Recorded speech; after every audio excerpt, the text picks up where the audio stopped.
আসসালামু আলাইকুম। স্পেশাল একটা রসমালাই কেক ডেকোরেশন করব। এটা স্পেশাল বলার কারণ হচ্ছে এই কেকটার মধ্যে একটা গিফট আছে, আর সেটা আমি আপনাদের আরেকটা ভিডিওতে দেখাবো। তো এটা 1.5 পাউন্ডের মধ্যে ছিল একটা রসমালাই ফ্লেভারের কেক, আর এটা আমাকে বলেছিল যে হার্ট শেপের মধ্যে করে দিয়েন।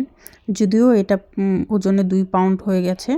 তো এটা আমি অন্যরকম ডিজাইন করতে চেয়েছিলাম, পরে ভাইয়া মানে এত বড় একটা কিছু লিখতে বলল, তো নিচে এত কিছু লেখার জায়গা হবে না, যার জন্য আমি ডিজাইনটা এইভাবে করেছি। তো এখানে আমি 1 mm নজল দিয়ে হচ্ছে কিছু ফুল করে নিয়েছি। তারপর হচ্ছে এখানে আমি ডেকোরেশনের জন্য আনার নিয়েছিলাম। এইটার কালারটা একদম ডার্ক কালারের ছিল। আর তারপর এখানে হচ্ছে আমি কিছু রসমালাই হচ্ছে দিয়ে দিচ্ছি মাঝে মাঝে। আচ্ছা, অনেকে আবার বলবেন হ্যান্ড গ্লোভস কই? আমি হচ্ছে হাত যথেষ্ট পরিমাণে পরিষ্কার করে নিয়েছি। আর এখানে হচ্ছে আমি কিছু পেস্তা বাদাম কেটে রেখেছিলাম, ওইটা হচ্ছে দিয়ে দিচ্ছি। আসলে রসমালাই কেক পেস্তা বাদাম ছাড়া ডেকোরেশন করা মনে হয় না সম্ভব। এটা দিলে দেখতে অনেকটা সুন্দর লাগে। তো সামনে যেহেতু হাইট কেক সামনে খালি ছিল, ওইখানেও আমি দিয়ে দিয়েছি।